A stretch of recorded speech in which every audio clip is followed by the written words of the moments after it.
commémoration de la Lecture victoire de et la de la lettre paix, de M. Kader Arif, hommage à tous les morts pour secrétaire la d'État France, aux anciens message combattants du et à la 11 novembre mémoire, 2014. par M. Patrick Depuis plusieurs Bollet, mois, maire de la Jouy-aux-Arches. France se remémore la première année de la Grande Guerre dans le cadre d'un centenaire unanimement partagé.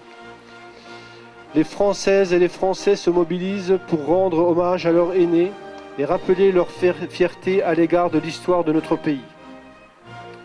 Nous nous souvenons de ce 3 août 1914, de ce tocsin qui retentit dans les villes françaises et alerte la population, de ces millions de Français qui se mobilisent.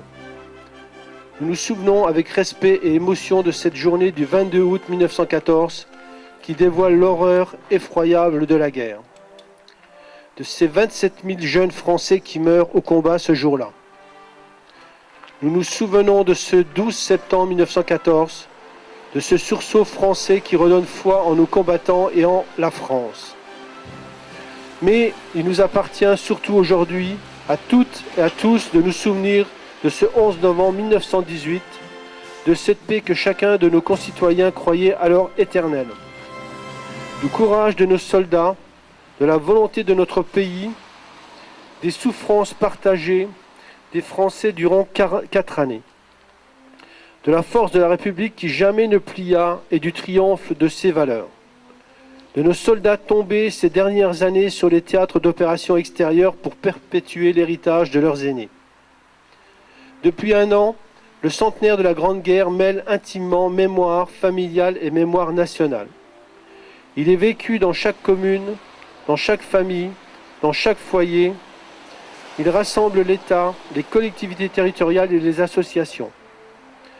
Malgré le temps qui passe et nous éloigne d'un siècle que cette guerre a ouvert, le centenaire mobilise les anciens combattants, les jeunes et au-delà de tous les citoyens de notre pays autour de cette histoire.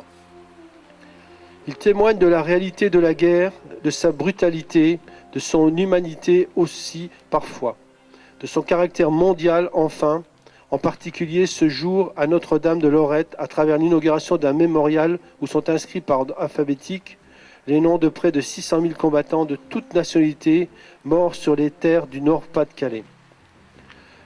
Ces 600 000 noms, aujourd'hui gravés dans le marbre de l'histoire et dans la mémoire de l'humanité, nous rappellent combien la mémoire de la Grande Guerre est une mémoire mondialisée et pacifiée. Aussi, cette journée du 11 novembre est dédiée à la fraternité entre les peuples et à la paix. Elle invite à la réflexion que chacun d'entre nous doit conduire sur la nécessité de préserver la paix, de défendre les fondements de notre République et de l'Europe et de garantir la place de la France dans le monde. Kader Arif, secrétaire d'État auprès du ministère de la Défense, chargé des anciens combattants et de la mémoire. Lecture par M. Jean-Paul Martin, président local de l'UNC, de la lettre du président national. Fait l'objet de nombreuses commémorations qui se poursuivront le long de ces 4 années. Nous ne pouvons qu'être satisfaits de cet intérêt, une vraie mobilisation qui a ruiné l'Europe et a atteint la France dans ses forces vives, sa jeunesse et son économie. Aucune famille n'a été épargnée par un deuil. De 14-18, les résistants, tirailleurs, goumiers ou légionnaires, combattants d'Indochine ou d'Afrique. C'est pourquoi, plus que jamais, il convient de s'inspirer du courage, de l'esprit de défense aussi indéfectible que celui qui animait nos dirigeants comme Clémenceau et nos combattants de 14-18. Puissent ces commémorations rappeler à notre peuple et surtout à ses représentants leur irresponsabilité d'engager nos soldats sans leur donner les moyens de combattre. Ce détournement de la mémoire doit inciter à la vigilance, car ces bons esprits n'ont pas désarmé et sont les mêmes qui, au Parlement, réduisent les crédits de défense, mesurent chichement les effectifs de nos armées. Devant ces monuments aux morts dont les noms sont inscrits sur la pierre, posons-nous chacun cette question existentielle qui résume l'esprit de défense et le sacrifice de nos morts pour la France.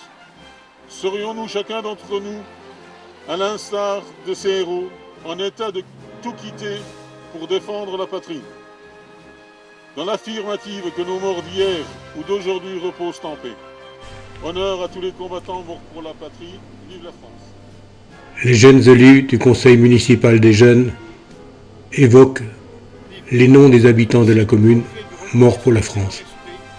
À l'égard de ceux qui ont tout donné pour la France et qui montrent à nos compatriotes le chemin de l'engagement dans la défense de nos valeurs, qu'ils adhèrent tous à notre belle devise. Billard, Henri Clément, Lucien Figâtre, Émile Guillaume, Charles Leclerc, Eugène Leclerc, Jacques Rollin, Gabriel Schneider, André Steff, Auguste Steff.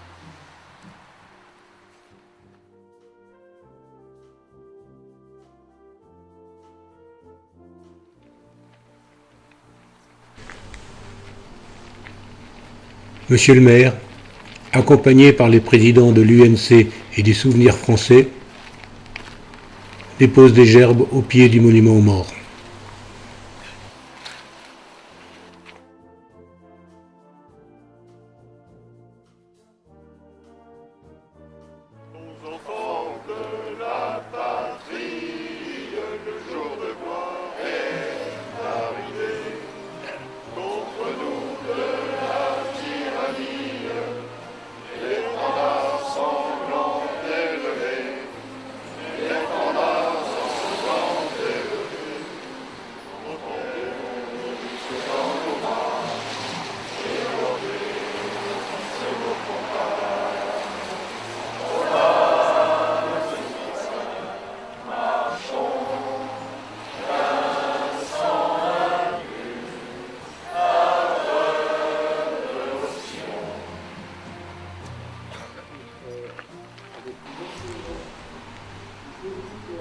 Monsieur Patrick Bollet remercie la population et les représentants de l'État pour leur participation à la cérémonie et invite tous les participants au verre de l'amitié à la salle des fêtes de la mairie.